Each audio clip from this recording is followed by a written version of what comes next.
Hello friends, welcome to BSKSR classes YouTube channel. Friends, ఈ వీడియోలో ఎస్ఎస్సిలో అన్ని కాంపిటేటివ్ ఎగ్జామ్స్లో అడిగినటువంటి సినానిమ్స్ అండ్ యాంటానిమ్స్కి సంబంధించి ఎక్కువసార్లు రిపీటెడ్గా అడిగినటువంటి క్వశ్చన్స్ అండ్ ఆన్సర్స్ ఈ వీడియోలో చూద్దాము. వీడియో చూస్తున్నటువంటి వారు వీడియోని లైక్ చేసి ఛానల్ని సపోర్ట్ చేయండి. ఈ వీడియోకి ఒక 1000 లైక్స్ అయితే ఎక్స్పెక్ట్ చేస్తున్నాను. ప్రతి ఒక్కరు కూడా లైక్ చేసి ఈ వీడియోని మీ ఫ్రెండ్స్కి షేర్ చేయండి, వారికి యూజ్ ఉంటుంది. ఫస్ట్ టైం మన ఛానల్ని విజిట్ చేస్తే ఖచ్చితంగా సబ్స్క్రైబ్ చేసుకోండి. ఈ ఛానల్లో ఎస్ఎస్సి అండ్ ఆల్ కాంపిటేటివ్ ఎగ్జామినేషన్స్కి సంబంధించిన ఇన్ఫర్మేషన్తో పాటు మీకు క్లాసెస్ వీడియోస్ కూడా ఈ రోజు నుంచి చెప్పడం జరుగుతుంది. కాబట్టి ప్రతి ఒక్కరు కూడా లైక్ చేసి సబ్స్క్రైబ్ చేసి ఛానల్ని సపోర్ట్ చేయండి.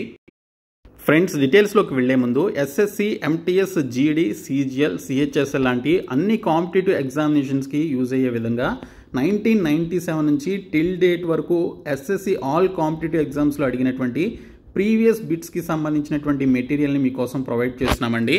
సో దీనికి సంబంధించి ఇంగ్లీష్ లాంగ్వేజ్లో అన్ని టాపిక్స్ కలుపుకొని 10,500+ ప్రీవియస్ ఎగ్జామ్స్లో అడిగినటువంటి బిట్స్ మీకోసం అందిస్తున్నాము.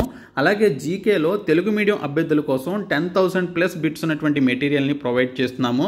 అలాగే ఫేమస్ డ్యాన్స్ ఫామ్స్ని కూడా బైలింగ్వల్లో ఈ జీకే మెటీరియల్లోనే ప్రొవైడ్ చేయడం జరిగింది. ఇంకా ఎంటీఎస్ అండ్ జీడీకి సంబంధించినటువంటి ప్రీవియస్ పేపర్స్ 60 పేపర్స్ ఉన్నటువంటి పీడిఎఫ్ని మీకోసం ప్రొవైడ్ చేయడం జరుగుతుంది. సో మీరు 199 రూపీస్ పే చేసి ఈ పీడిఎఫ్ అయితే తీసుకోవచ్చు. డిస్క్రిప్షన్లో BSK జాబ్స్ అని చెప్పేసి ఒక యాప్ లింక్ని అయితే పెడతాను. ఆ లింక్పై క్లిక్ చేసి మీరు యాప్ని డౌన్లోడ్ చేసుకుని స్టోర్లోనికి వెళ్ళి మీరు ఇమ్మీడియట్గా ఈ పర్టికులర్ కోర్స్ని అయితే తీసుకోండి. రాబోయేటువంటి అన్ని కాంపిటేటివ్ ఎగ్జామినేషన్స్కి మీకు ఈ కోర్స్ అనేది చాలా యూజ్ అవుతుంది. సో డిస్క్రిప్షన్లో యాప్ లింక్ ఉంటుంది, చూడండి. ఫ్రెండ్స్, ముందుగా సినానిమ్స్కి సంబంధించి రిపీటెడ్గా అడిగినటువంటి ఎస్ఎస్సి ఎగ్జామ్స్లో వచ్చినటువంటి బిట్స్ గురించి ఒకసారి చూద్దాము. సో ముందుగా చూసుకున్నట్లయితే ఇక్కడ డిలేట్ అని చెప్పేసి ఇచ్చారండి. సో డిలేట్ అంటే మనకి వెడల్పుగా అనేటువంటి మీనింగ్ అయితే వస్తుంది. డిలేట్ అంటే వెడల్పుగా అనేటువంటి మీనింగ్ అయితే రావడం జరుగుతుంది. సో సినానిమ్ అంటే మీనింగ్ కదా. సో ఇక్కడ మనకి డిలేట్ అనేటువంటి పదానికి సంబంధించి ఇచ్చినటువంటి 4 ఆప్షన్స్లో కరెక్ట్ ఆన్సర్ ఏంటనేది మనకి ఇక్కడ క్వశ్చన్లో అడిగారు. సో డిలేట్ అంటే వెడల్పుగా అనేటువంటి మీనింగ్ వస్తుంది కాబట్టి ఆన్సర్ వచ్చేసి ఆప్షన్ సి అండి. సో వైడెన్ అంటే కూడా అంతే కదా. సో వెడల్పుగా అనేటువంటి మీనింగ్ వస్తుంది, వెడల్పు అనేటువంటి మీనింగ్ వస్తుంది కాబట్టి డిలేట్ అంటే వెడల్పుగా, అలాగే వైడెన్ అన్న కూడా సేమ్ మీనింగ్ వస్తుంది కాబట్టి సో డిలేట్కి కరెక్ట్ సినానిమ్ వచ్చేసి వైడెన్ అనమాట. ఇక్కడ స్పిన్ అంటే గుండ్రంగా తిప్పడం, ఓకే, లేదా గుండ్రంగా తిరగడం అని మీనింగ్ వస్తుంది కాబట్టి ఇది రాంగ్ ఆన్సర్.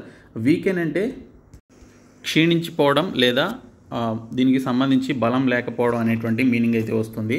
ఇంకా పుష్ అంటే తొయ్యడం అని కదా. సో కాబట్టి ఇచ్చినటువంటి ఈ 3 ఆప్షన్స్లో మనకి ఈ 4 ఆప్షన్స్లో వైడెన్ అనేది కరెక్ట్ ఆన్సర్ అనమాట.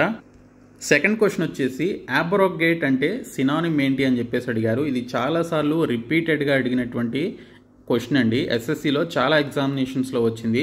సో అబ్రోగేట్ అంటే రద్దు చేయడం అనేటువంటి మీనింగ్ అయితే వస్తుందండి. ఓకే, రద్దు చేయడం అనేటువంటి మీనింగ్ అయితే రావడం జరుగుతుంది.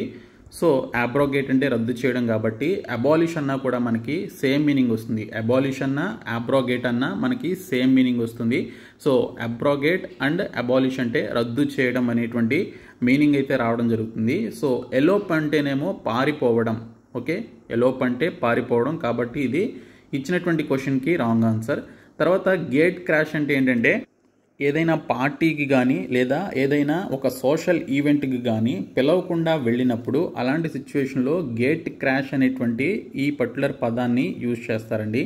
ఇంకా డిస్ట్రాయ్ అంటేనేమో ధ్వంసం చేయడం కాబట్టి ఇచ్చినటువంటి 4 ఆప్షన్స్లో అబ్రోగేట్ అంటే రద్దు చేయడం కాబట్టి సో దీనికి సంబంధించిన కరెక్ట్ ఆన్సర్ వచ్చేసి ఇక్కడ మనకి అబాలిష్ అనేటువంటి మీనింగ్ అయితే రావడం జరుగుతుంది. So correct synonym for abrogate వచ్చేసి అబాలిష్ అనమాట. థర్డ్ క్వశ్చన్ వచ్చేసి కమాండ్ అని చెప్పేసి ఇచ్చారండి. సో కమాండ్ అంటే మనకి ఆదేశించడం అనేటువంటి మీనింగ్ వస్తుంది. ఓకే, కమాండ్ అంటే ఆదేశించడం అని మీనింగ్ వస్తుంది. సో దీనికి సంబంధించిన కరెక్ట్ ఆన్సర్ వచ్చేసి ఇన్స్ట్రక్ట్. ఓకే, కొన్ని ఇన్స్ట్రక్షన్స్ ఇచ్చారు మాకు అని చెప్పేసి అంటాం కదా.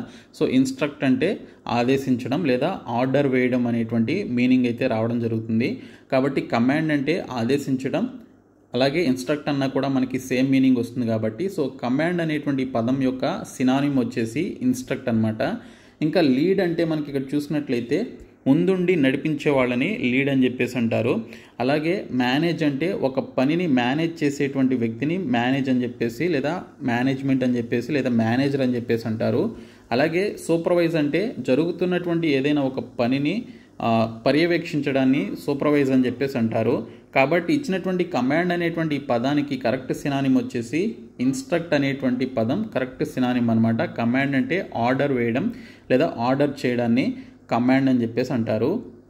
ఫోర్త్ క్వశ్చన్ వచ్చేసి అక్యూజ్డ్ అని చెప్పేసి ఇచ్చారండి. సో అక్యూజ్డ్ అంటే ఇక్కడ చూసినట్లయితే నేరారోపణ కలిగినప్పుడు అలాంటి సిచ్యువేషన్లో ఒక వ్యక్తిని అక్యూజ్డ్ అని చెప్పేసి అంటారు. సో ఎవరైనా ఏదైనా మర్డర్ చేసినా లేదా దొంగతనం చేసినప్పుడు సో అక్యూజ్డ్ అని చెప్పేసి అంటారు కదా. సో అలాంటి సిచ్యువేషన్లో మనకి అక్యూజ్డ్ అనేటువంటి పదాన్ని వాడతారు. సో నేరారోపణ అనేటువంటి మీనింగ్ అయితే వస్తుంది. సో దీనికి సంబంధించి చూసుకున్నట్లయితే ఇండిక్టెడ్ అనేది దీనికి సంబంధించినటువంటి కరెక్ట్ ఆన్సర్ అండి. సో ఇండిక్టెడ్ అంటే నేరారోపణ అనేటువంటి మీనింగ్ అయితే రావడం జరుగుతుంది. సో అక్యూజ్డ్ సినానిమ్ వచ్చేసి ఇండిక్టెడ్ అనమాట. ఇంకా మనకి ఇండికేటెడ్ అని చెప్పేసి ఇచ్చారు. సో ఇండికేటెడ్ అంటే ఏదైనా ఒక దానిని సూచించడాన్ని, ఓకే, ఇండికేట్ సంథింగ్, ఓకే, ఏదైనా ఒక దానిని సూచించడాన్ని ఇండికేటెడ్ అని చెప్పేసి అంటారు. ఇంకా ఇండ్యూస్డ్ అంటేనేమో ఏదైనా ఒక పని చేయడానికి సంబంధించి బలవంతం చేయడాన్ని, ఓకే, ఫోర్స్ చేయడాన్ని ఇండ్యూస్డ్ అని చెప్పేసి అంటారు. ఇంకా ఇన్స్టిగేటెడ్ అని చెప్పేసి ఇచ్చారు. సో ఇన్స్టిగేటెడ్ అంటే ఏదైనా ఒక పనిని స్టార్ట్ చేయడాన్ని ఇన్స్టిగేటెడ్ అని చెప్పేసి అంటారు. ఓకే, ఇన్స్టిగేటెడ్ అంటే ఏదైనా ఒక పని స్టార్ట్ చేయడాన్ని ఇన్స్టిగేటెడ్ అని చెప్పేసి అంటారు. సో అక్యూజ్డ్ అంటే నేరారోపణ కాబట్టి సో ఇక్కడ మనకి ఇండిక్టెడ్ అనేటువంటి మీనింగ్ అయితే వస్తుంది. కాబట్టి ఇండిక్టెడ్ అనేది ఈ అక్యూజ్డ్ అనేటువంటి పదానికి కరెక్ట్ సినానిమ్ అనమాట. తర్వాత చూసుకున్నట్లయితే ఫిఫ్త్ క్వశ్చన్ వచ్చేసి మోటివ్ అని చెప్పేసి ఇచ్చారండి. సో మోటివ్ అంటే ఇంటెన్షన్ అనేటువంటి మీనింగ్ అయితే రావడం జరుగుతుంది. సో ఉద్దేశం అని చెప్పేసి అంటాం తెలుగులో. సో మోటివ్ అంటే సో ఇంటెన్షన్ అనేటువంటి మీనింగ్ అయితే రావడం జరుగుతుంది. సో దీనికి సంబంధించిన రైట్ ఆన్సర్ వచ్చేసి ఆప్షన్ సి అండి. సో ఇక్కడ మనకి మోటివ్ అనే దానికి ఆప్షన్ సి ఇంటెన్షన్ అనేది మీనింగ్. సో ఉద్దేశం అని చెప్పేసి అంటాం. ఇంటెన్షన్ అన్నా కూడా సేమ్ మీనింగ్ వస్తుంది. అయితే ఇక్కడ రీజన్ అని చెప్పేసి ఇచ్చారు కదా. రీజన్ అంటే కారణం, అకేషన్ అంటే పర్టికులర్ సిచ్యువేషన్ అని చెప్పేసి మనం చెప్పుకోవచ్చు.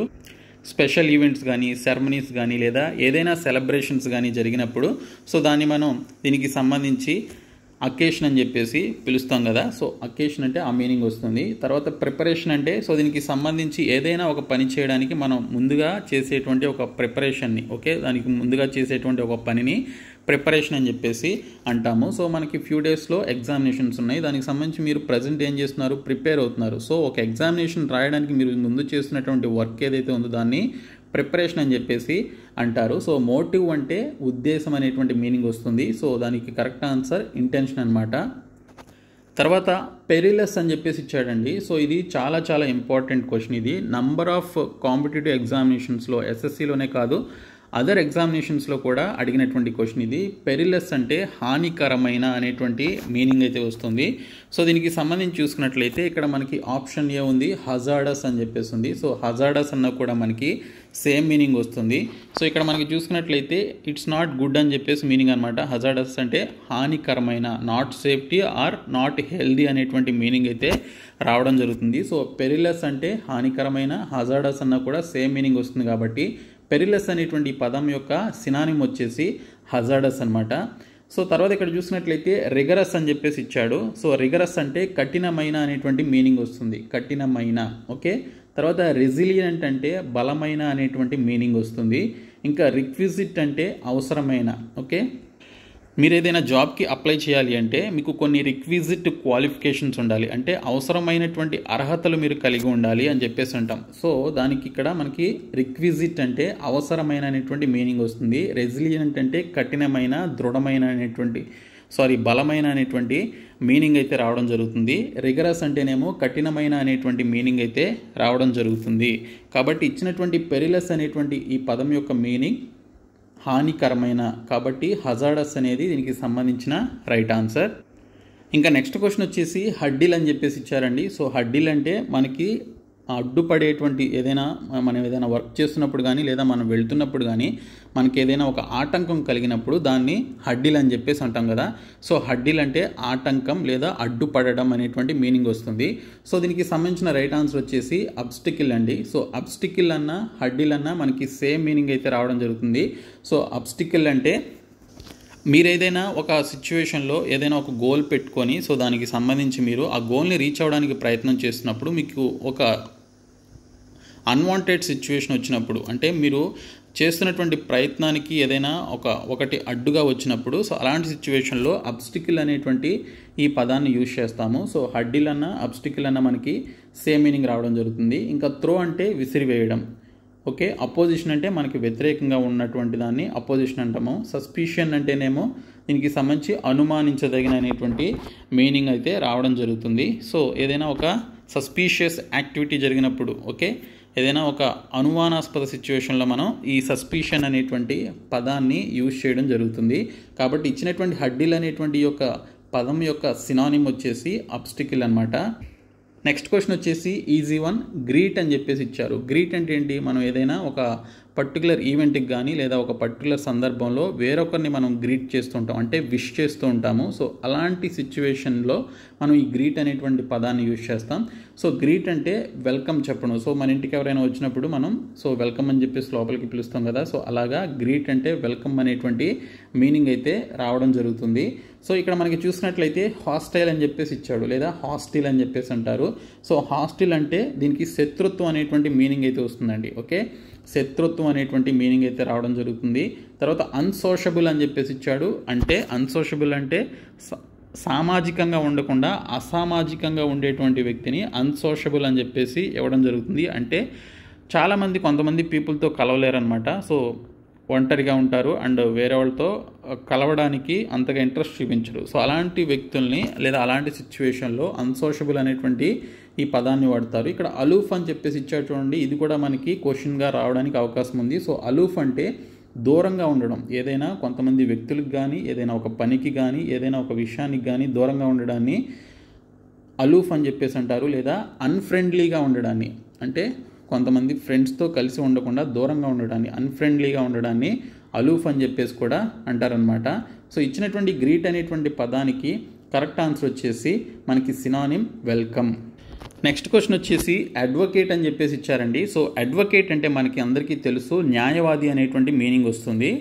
అలాగే ఒక వ్యక్తిని సపోర్ట్ చేసేటువంటి వ్యక్తిని కూడా ఓకే ఇక్కడ అడ్వకేట్ అని చెప్పేసి పిలవచ్చు అనమాట. సో దీనికి సంబంధించి రైట్ ఆన్సర్ వచ్చేసి సపోర్ట్ అనేది దీనికి సంబంధించిన రైట్ ఆన్సర్. సో అడ్వకేట్ అంటే న్యాయవాది అనేటువంటి మీనింగే కాకుండా ఒక వ్యక్తిని కానీ లేదా ఒక సిచ్యువేషన్లో ఒకరిని మనం సపోర్ట్ చేస్తున్నప్పుడు సో అడ్వకేట్ చేసేది కూడా అదే కదా. సో ఒక వ్యక్తి తరపున వాదిస్తూ ఉంటాడు. ఒక వ్యక్తి చేసినటువంటి పనిని తను చేసింది కరెక్టే అని చెప్తూ తన వైపు ఏ మిస్టేక్ లేదు అని చెప్తూ తనని సపోర్ట్ చేస్తూ అడ్వకేట్ వాదిస్తూ ఉంటాడు కోర్టులో. కాబట్టి సో అడ్వకేట్ అంటే న్యాయవాది అనేటువంటి పేరే కాకుండా మనకి సపోర్ట్ అనేటువంటి మీనింగ్ కూడా రావడం జరుగుతుంది. కాబట్టి అడ్వకేట్ అంటే సపోర్ట్ అని అర్థం. ఇంకా ఇచ్చినటువంటి ఆప్షన్స్లో ప్రొనౌన్స్ అంటే మనం ఏదైనా ఫార్మల్గా మాట్లాడడాన్ని లేదా ఏదైనా చెప్పడాన్ని ఏదైనా బయటికి మాట్లాడడాన్ని ప్రొనౌన్స్ అంటాం. Okay, pronunciation. Okay, English pronunciation నీకు వచ్చా అని అంటాం కదా. సో అలాగా ఇక్కడ ప్రొనౌన్స్ అని చెప్పేసి ఇచ్చాడు. సో ప్రొనౌన్స్ అంటే ఏంటి? ఒక విషయాన్ని మంచిగా మాట్లాడడాన్ని మనం ప్రొనౌన్స్ అని చెప్పేసి అంటాం అనమాట. టు సే సంథింగ్ ఫార్మల్లీ అనే మీనింగ్ అయితే వస్తుంది. Okay, to say something formally అని చెప్పేసి మీనింగ్ రావడం జరుగుతుంది ప్రొనౌన్స్ అంటే. కాబట్టి ఇక్కడ ఇచ్చినటువంటి ఈ క్వశ్చన్కి ఇది కరెక్ట్ ఆన్సర్ అయితే కాదు, బట్ మీకు మీనింగ్స్ కూడా చెప్తున్నాను. సో డిటర్మిన్ అంటే నిర్ణయించడం. ఓకే, తర్వాత ప్రిడిక్ట్ అంటేనేమో అంచనా వేయడం. మనం చాలా క్రికెట్ ప్రిడిక్షన్స్ చేస్తూ ఉంటాం కదా. సో లేదంటే ఎలక్షన్ ప్రిడిక్షన్స్ చేస్తూ ఉంటారు, ఎవరు గెలుస్తారు ఏంటి అనేది. సో అలాంటి సిచ్యువేషన్లో ఈ ప్రిడిక్ట్ అనేటువంటి పదాన్ని మనం వాడుతూ ఉంటాము. కాబట్టి ప్రిడిక్ట్ అంటే అంచనా వేయడం అనేటువంటి మీనింగ్ అయితే రావడం జరుగుతుంది. నెక్స్ట్ క్వశ్చన్ వచ్చేసి టెమిరిటీ అని చెప్పేసి ఇచ్చాడండి. ఇది చాలాసార్లు అడిగినటువంటి క్వశ్చన్ ఇది. సో టెమిరిటీ అంటే ధైర్యంగా ఉండడాన్ని టెమిరిటీ అని చెప్పేసి అంటారు. ఓకే, టెమిరిటీ అంటే ధైర్యంగా ఉండడం. ఓకే, దీనికి సంబంధించిన రైట్ ఆన్సర్ వచ్చేసి అడాసిటీ అనేటువంటి మీనింగ్ అయితే వస్తుంది. సో అడాసిటీ అన్న టెమిరిటీ అన్న మనకి సేమ్ మీనింగ్ రావడం జరుగుతుంది. సో దాన్ని ధైర్యంగా ఉండడం అని చెప్పేసి అంటారు. ఇంకా వెరైటీ అని చెప్పేసి ఇచ్చాడు. వెరైటీ కాదు, ఇది వెరిటీ. ఓకే, వెరిటీ అంటే వాస్తవికత. ఓకే, వాస్తవికత అనేటువంటి మీనింగ్ అయితే రావడం జరుగుతుంది. పాసిటీ అని చెప్పేసి ఇచ్చాడు. పాసిటీ అంటే కొరత. ఏదైనా తినేటువంటి వస్తువులు కానీ లేకపోతే ఏదైనా అవసరమైనటువంటి వస్తువులు మన దగ్గర లేనప్పుడు కొరతగా ఉంటే అలాంటి సిచ్యువేషన్లో పాసిటీ అని చెప్పేసి అంటారు. వెరిటీ అంటేనేమో వాస్తవికత అనేటువంటి మీనింగ్ అయితే రావడం జరుగుతుంది. ఓకే, ఇంకా సింప్లిసిటీ అంటే తెలిసిందే మీకు. సింపుల్గా నార్మల్గా అందరితో కలిసిపోయి డౌన్ టు అర్త్ ఉండేటువంటి వారిని మనం సింప్లిసిటీ అని చెప్పేసి పోలుస్తాము. కాబట్టి ఇచ్చినటువంటి టెమిరిటీ అనేటువంటి ఈ పదానికి ధైర్యంగా అనేటువంటి మీనింగ్ వస్తుంది. కాబట్టి అడాసిటీ అన్నా కూడా మనకి ధైర్యంగా అనేటువంటి మీనింగ్ అయితే రావడం జరుగుతుంది. ఓకే, సో ఇవి ఒక 10 సినానిమ్స్ అండి, రిపీటెడ్గా అడిగినవి. నేను రాబోయేటువంటి రోజుల్లో ఇంకా నేను ఎక్కువ బిట్స్ అయితే చేస్తాను, సో మీరేమీ అనుకోవద్దు. ప్రస్తుతానికి ఫ్యూ క్వశ్చన్స్ నేను కలెక్ట్ చేయడం జరిగింది. ఇప్పుడు యాంటానిమ్స్ చూద్దాము. ఓకే, ఇప్పటివరకు సినానిమ్స్ చూసాము, ఇప్పుడు యాంటానిమ్స్ చూద్దాము. సో యాంటానిమ్స్ చూసుకున్నట్లయితే మనకి ఇక్కడ నోవెల్ అని చెప్పేసి ఇచ్చాడండి.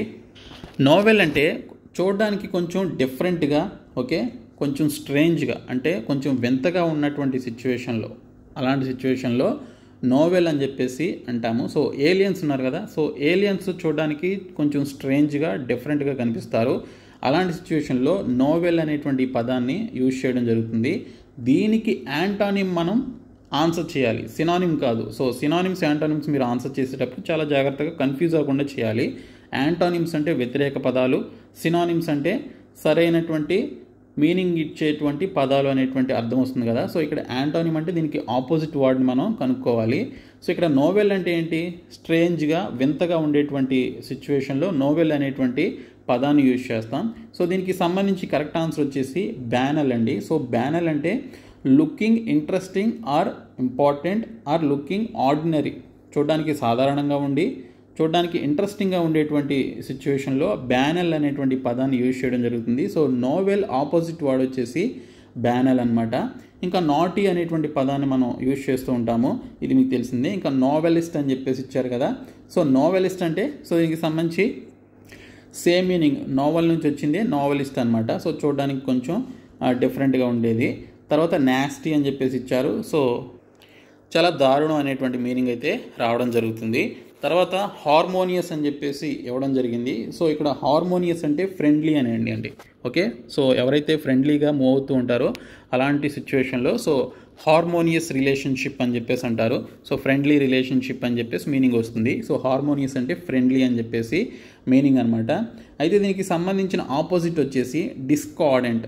ఓకే, కార్డెంట్ అంటేనేమో ఫ్రెండ్లీ అని చెప్పేసి మీనింగ్ వస్తుంది, డిస్కార్డెంట్ అంటేనేమో అన్ఫ్రెండ్లీ అనేటువంటి మీనింగ్ రావడం జరుగుతుంది. ఓకే, అన్ఫ్రెండ్లీ, సో అన్ఫ్రెండ్లీ అనేటువంటి మీనింగ్ వస్తుంది. సో హార్మోనియస్ అంటే మీనింగ్ కాబట్టి, డిస్కార్డెంట్ అంటే అన్ఫ్రెండ్లీ కాబట్టి, సో దీనికి సంబంధించిన ఆపోజిట్ వర్డ్, దీనికి సంబంధించిన రైట్ ఆన్సర్ వచ్చేసి డిస్కార్డెంట్ అనమాట. అయితే ఇక్కడ మనకి కన్కార్డెంట్ అని చెప్పేసి ఇచ్చాడు. సో కన్కార్డెంట్ అంటే సమన్వయం అనేటువంటి మీనింగ్ అయితే వస్తుంది, సమన్వయం. ఓకే, సమన్వయం అని చెప్పేసి అంటారు. తర్వాత యాక్సలరేట్ అని చెప్పేసి ఇచ్చాడు చూడండి. సో యాక్సలరేట్ అంటే చాలా ఫాస్ట్గా చేయడాన్ని. ఓకే, చాలా ఫాస్ట్గా చేయడాన్ని. ఇప్పుడు మనం కారు కానీ బైక్ కానీ డ్రైవ్ చేసినప్పుడు యాక్సలరేషన్ యూజ్ చేస్తాం, ఎందుకు, ఫాస్ట్గా వెళ్ళడానికి. Okay, to happen faster or earlier than expected అంటే మనం పెట్టుకున్నటువంటి టార్గెట్ కంటే కూడా చాలా ఫాస్ట్గా చేయడాన్ని మనం ఇక్కడ యాక్సలరేట్ అనేటువంటి పదంతో పోలుస్తాము. సో దీనికి సంబంధించినటువంటి ఆపోజిట్ వర్డ్ వచ్చేసి దీనికి సంబంధించి డిలే అనేటువంటి మీనింగ్ అయితే రావడం జరుగుతుందండి. ఓకే, డిలే అని చెప్పేసి మీనింగ్ అయితే వస్తుంది. దీనికి ఆపోజిట్ వర్డ్ డిలే అనమాట, అంటే లేట్ చేయడం. ఓకే, తర్వాత క్వికెన్ అంటేనేమో ఫాస్ట్గా అవడం అనమాట. తర్వాత డీసెంట్ అంటేనేమో నీట్గా మంచిగా ఉండడాన్ని డీసెంట్ అని చెప్పేసి, సారీ డీసెంట్ కాదు, డిసెంట్. డిసెంట్ అంటే పైనుంచి కిందకి రావడం, అసెంట్ అంటే కింద నుంచి పైకి వెళ్ళడాన్ని అసెంట్ అంటారు. సో డిసెంట్ అంటే పైనుంచి కిందకి రావడం. ఓకే, సారీ నేను డీసెంట్ అనుకున్నా, సో డిసెంట్ అనమాట ఇది. డిసెంట్ అంటే పైనుంచి కిందకి రావడం, అసెంట్ అంటే కింద నుంచి పైకి వెళ్ళడం అనమాట. ఓకే, సో ఈ విధమైనటువంటి మీనింగ్స్ అయితే ఉన్నాయి. సో యాక్సలరేట్ ఆపోజిట్ వర్డ్ వచ్చేసి డిలే అనమాట. యాక్సలరేట్ అంటే చాలా ఫాస్ట్గా చేయడాన్ని లేదా ఫాస్ట్గా కంప్లీట్ చేయడం, డిలే అంటేనేమో లేట్ చేయడం. ఓకే, తర్వాత బోల్డ్ అని చెప్పేసి ఇచ్చారు. సో బోల్డ్ అంటే ధైర్యంగా ఉండడం అనేటువంటి మీనింగ్ అయితే వస్తుందండి. సో బోల్డ్ అంటే Brave and confident, not afraid అనేటువంటి మీనింగ్ అయితే రావడం జరుగుతుంది. ఇక్కడ టిమిడ్ అంటేనేమో దీనికి సంబంధించి భయపడడం లేదా షైగా ఫీల్ అవడం, నర్వస్గా ఫీల్ అవడాన్ని ఇక్కడ మనం టిమిడ్ అని చెప్పేసి అంటాం అనమాట. ఇంకా మనకి ఇక్కడ నర్వస్ అని చెప్పేసి ఇచ్చారు, ఇంకా ఫియర్ఫుల్ అంటే ఏంటనేది కూడా ఇచ్చారు. సో ఇవి మీకు మీనింగ్స్ తెలుసు. కాయ్ అంటేనేమి ఇక్కడ సిగ్గు అలాగే మొహమాట పడడాన్ని కాయ్ అని చెప్పేసి అంటారండి. సిగ్గు లేదా మొహమాట పడడాన్ని కాయ్ అని చెప్పేసి అంటారు. బోల్డ్ అంటేనేమో బ్రేవ్గా కాన్ఫిడెంట్గా ఎటువంటి భయం లేకుండా ఉండడాన్ని బోల్డ్ అని చెప్పేసి అంటారు.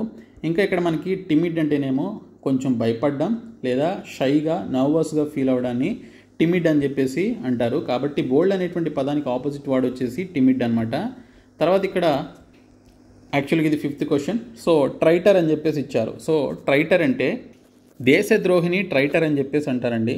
ఓకే, దేశద్రోహిని ట్రైటర్ అని చెప్పేసి అంటారు. ఒక కంట్రీకి సంబంధించినటువంటి సీక్రెట్స్ని వేరే వాళ్ళకి అందించేటువంటి వ్యక్తిని ట్రైటర్ అని చెప్పేసి అంటారు. అలాగే మోసం చేసేటువంటి వ్యక్తిని ట్రైటర్ అని చెప్పేసి అంటారు. లేదా బ్యాక్ స్టాబర్ అంటే వెన్నుపోటు పొడిచేటువంటి వ్యక్తిని కూడా ట్రైటర్ అని చెప్పేసి అనడం జరుగుతుంది. సో దీనికి సంబంధించినటువంటి రైట్ ఆన్సర్ వచ్చేసి, సో ట్రైటర్కి ఆపోజిట్ వర్డ్ చూడాలి కాబట్టి ప్యాట్రైట్ అనమాట. సో ప్యాట్రైట్ అంటే దేశాన్ని ప్రేమించేటువంటి వ్యక్తి, దేశాన్ని అభిమానించేటువంటి వ్యక్తిని సో ఇక్కడ ప్యాట్రైట్ అని చెప్పేసి అంటారు. సో వేరే వాళ్ళని మోసం చేయకుండా ప్రేమించేటువంటి వ్యక్తిని ఓకే ప్యాట్రైట్ అని చెప్పేసి అనడం జరుగుతుంది. సో మైగ్రెంట్ అంటేనేమో ఒక ప్రాంతం నుంచి ఇంకో ప్రాంతానికి తరలి వెళ్ళేటువంటి వారిని మైగ్రెంట్స్ అని చెప్పేసి అంటారు. తర్వాత ఇక్కడ మనకి ఎక్సాజరేట్ అని చెప్పేసి ఇచ్చాడు. ఓకే, ఎక్సాజరేట్ అంటే గొప్పలు చెప్పడాన్ని లేదా అతిశయోక్తి పడడాన్ని, ఎక్కువగా ఫీల్ అవడాన్ని లేదా గొప్పలు చెప్పుకోవడాన్ని ఇక్కడ మనం ఎక్సాజరేట్ అనేటువంటి పదంతో పోలుస్తాం అనమాట. సో ఎక్సాజరేట్ అంటే మీనింగ్ గొప్పలు చెప్పుకోవడం. సో దీనికి సంబంధించి చూసుకుంటే అండర్స్టేట్ అని చెప్పేసి ఇచ్చారు. సో ఎక్సాజరేట్కి ఆపోజిట్ వర్డ్ వచ్చేసి అండర్స్టేట్ అనమాట. సో సాధారణంగా నార్మల్గా ఉండడాన్ని లేదా సాధారణంగా చెప్పడాన్ని అండర్స్టేట్ అని చెప్పేసి అంటారు.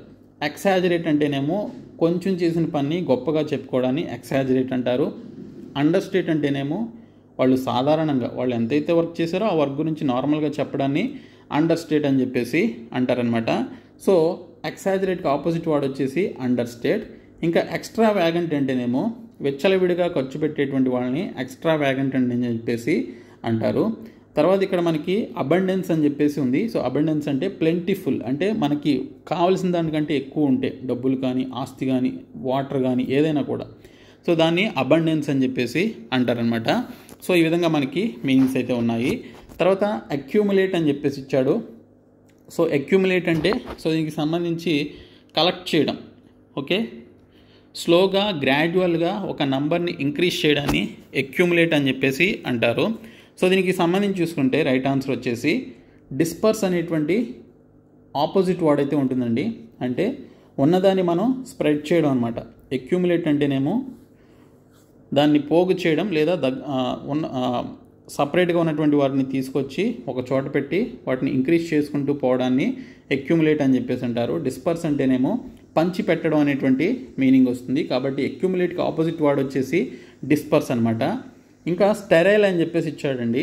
స్టెరైల్ అంటే మీనింగ్ వచ్చేసి స్టెరైల్ అంటే నిస్సారమైన అనేటువంటి మీనింగ్ వస్తుంది. ఓకే, నిస్సారమైన. తర్వాత దీనికి ఆపోజిట్ వచ్చేసి ఫెర్టైల్ అనమాట. అంటే సారవంతమైన. స్టెరైల్ అంటేనేమో నిస్సారమైన, ఫెర్టైల్ అంటేనేమో సారవంతమైన. ఇప్పుడు మనకి థార్ డెజర్ట్ ఉంది. థార్ డెజర్ట్ స్టెరైల్ ల్యాండ్ అనమాట. అంటే అందులో సారవంతమైనటువంటి ల్యాండ్ అయితే కాదు, అక్కడ పంటలు పండవు. సో స్టెరైల్ అనేటువంటి ల్యాండ్ అనమాట అది థార్ డెజర్ట్. సో ఇక్కడ ఫెర్టైల్ అంటేనేమో సారవంతమైన, అంటే ఈ కృష్ణా గోదావరి రివర్ సైడ్ ఉండేటువంటి భూములు కావచ్చు, అవన్నీ కూడా మంచి పంటలు పండుతాయి కదా. సో అవి ఫెర్టైల్ ల్యాండ్స్ అవి. థార్ డెజర్ట్ మొత్తం కూడా స్టెరైల్ ల్యాండ్. కాబట్టి నిస్సారమైన, సారవంతమైన అనేటువంటి మీనింగ్ అయితే రావడం జరుగుతుంది. డెన్స్ అంటేనేమో థిక్గా ఉండడం అండి. బ్యారన్ అంటేనేమో దీనికి సంబంధించి సేమ్ మీనింగ్ వస్తుంది, నిస్సారమైనటువంటి మీనింగ్ అయితే రావడం జరుగుతుంది. తర్వాత కన్సిలియేషన్ అని చెప్పేసి ఇచ్చారు. కన్సిలియేషన్ అంటే సఖ్యత కలిగి ఉండడాన్ని కన్సిలియేషన్ అని చెప్పేసి అంటారు. అంటే అందరితో మంచిగా ఉండడాన్ని, ఫ్రెండ్లీగా ఉండడాన్ని కన్సిలియేషన్ అని చెప్పేసి అంటారనమాట. కన్ఫ్రంటేషన్ అంటేనేమో ఘర్షణ పడడం, ప్రతిసారి గొడవ పడడం, అలాంటి సిచ్యువేషన్లో కన్ఫ్రంటేషన్ అని చెప్పేసి అంటారు. కాబట్టి కన్సిలియేషన్ అంటేనేమో సఖ్యతగా ఉండడం, మంచిగా ఉండడాన్ని, ఫ్రెండ్లీగా ఉండడాన్ని కన్సిలియేషన్ అని చెప్పేసి అంటారు. దీనికి ఆపోజిట్ వర్డ్ వచ్చేసి కన్ఫ్రంటేషన్ అనమాట. ఓకే, సో దీని యొక్క ఆపోజిట్ వర్డ్ కన్ఫ్రంటేషన్. సో ఇక్కడ మీనింగ్స్ చూస్తే మరికొన్ని వర్డ్స్కి డిస్ప్యూట్ అంటే వివాదం అండి. ఓకే, ఇప్పుడు ఏపీ తెలంగాణకి కొన్ని వాటర్ డిస్ప్యూట్స్ ఉంటాయి, అంటే నీటి వివాదాలు, జల వివాదాలు. ఓకే, గోదావరి రివర్కి సంబంధించి వాటర్ డిస్ప్యూట్స్, కృష్ణా రివర్కి సంబంధించిన వాటర్ డిస్ప్యూట్స్ మనకున్నాయి. సో అలాంటి సిచ్యువేషన్లో డిస్ప్యూట్ అనేటువంటి పదాన్ని వాడతారు. కాబట్టి డిస్ప్యూట్ అంటే వివాదం అనేటువంటి మీనింగ్ వస్తుంది. ఇరిటేషన్ అంటే విసిగించడం, వేరే వాళ్ళని విసిగించడాన్ని ఇరిటేషన్ అంటారు. సెపరేషన్ అంటే విడదీయడాన్ని సపరేషన్ అంటారు కదా. తర్వాత అమెలియోరేట్ అని చెప్పేసి ఇచ్చారండి. అమెలియోరేట్ అంటే మెరుగుపరచడాన్ని, అంటే ఇంప్రూవ్ చేయడాన్ని మనం అమెలియోరేట్ అని చెప్పేసి అంటాము. సో దీనికి ఆపోజిట్ వర్డ్ వచ్చేసి వర్సన్ అనమాట. ఓకే, మంచిగా చేయడానికి ఆపోజిట్ వర్డ్ వచ్చేసి వర్సన్, అంటే దాన్ని ఇంకా దారుణంగా మార్చడాన్ని, అంటే చండాలంగా మార్చడాన్ని, ఇంకా దాన్ని వర్స్ట్గా మార్చడాన్ని వర్సన్ అని చెప్పేసి అంటారు. కాబట్టి అమెలియోరేట్కి ఆపోజిట్ వర్డ్ వచ్చేసి వర్సన్ అనమాట. తర్వాత గ్లూమీ అని చెప్పేసి ఇచ్చాడండి. సో ఇక్కడ మనకి గ్లూమీ అంటే కొంచెం అన్హ్యాపీగా ఉండడాన్ని, బాధగా ఉండడాన్ని, లేదా దీనికి సంబంధించి సాడ్గా ఫీల్ అవడాన్ని, డిప్రెసింగ్గా ఫీల్ అవడాన్ని గ్లూమీ అనేటువంటి పదంతో మనం పిలుస్తూ ఉంటామండి. గ్లూమీ అంటే డిప్రెసింగ్ లేదా సాడ్ అనేటువంటి మీనింగ్ అయితే వస్తుంది. సో మీరు ఏదైనా ఒక ఎగ్జామినేషన్ రాశారు, అందులో సరిగ్గా మంచిగా రాయలేదు, మార్కులు తక్కువ వచ్చాయి, అప్పుడు మీరు బాధపడతారు కదా. సో అలాంటి సిచ్యువేషన్లో గ్లూమీ అనేటువంటి పదాన్ని యూజ్ చేయడం జరుగుతుంది. సో దీనికి సంబంధించినటువంటి రైట్ ఆన్సర్ వచ్చేసి రేడియంట్ అనమాట. రేడియంట్ అంటే హ్యాపీగా ఉండడాన్ని ఇక్కడ రేడియంట్ అనేటువంటి పదంతో పిలుస్తారు. కాబట్టి దీనికి ఆపోజిట్ వర్డ్ గ్లూమీకి రేడియంట్ అనేది కరెక్ట్ ఆన్సర్. తర్వాత ఇక్కడ ఫ్రాగ్రెంట్ అని చెప్పేసి ఇచ్చాడు. ఫ్రాగ్రెన్స్ లేదా ఫ్రాగ్రెంట్ అంటే ఏంటి మీకు తెలిసిందే, సువాసన, మంచి సువాసన ఇవ్వడాన్ని ఫ్రాగ్రెంట్ అని చెప్పేసి అంటారు. ఇంకా మెలోడియస్ అంటే వినడానికి వినసొంపుగా ఉండేటువంటి మ్యూజిక్ని లేదా ఆ పర్టికులర్ వాయిస్ని మెలోడియస్ అని చెప్పేసి అంటారు. ఇంకా ఇల్యూషరీ అంటేనేమో నాట్ రియల్ అనేటువంటి మీనింగ్ వస్తుంది. అంటే ఊహాజనితమైన, ఊహించుకునేటువంటి సిచ్యువేషన్లో ఇల్యూషరీ అనేటువంటి పదాన్ని యూజ్ చేయడం జరుగుతుంది. సో గ్లూమీకి ఆపోజిట్ వర్డ్ వచ్చేసి రేడియంట్ అనమాట, హ్యాపీగా ఉండడం. గ్లూమీ అంటేనేమో సాడ్గా ఉండడం. ఓకే, సో ఇవి ఒక 20 యాంటానిమ్స్ అండ్ సినానిమ్స్కి సంబంధించిన బిట్స్ అండి. సో మరికొన్ని క్లాసెస్ చాలా చేస్తాను నేను. మన ఛానల్ అయితే సబ్స్క్రైబ్ చేసుకోండి. సో వీడియోని మీ ఫ్రెండ్స్కి షేర్ చేయండి. Thank you so much guys.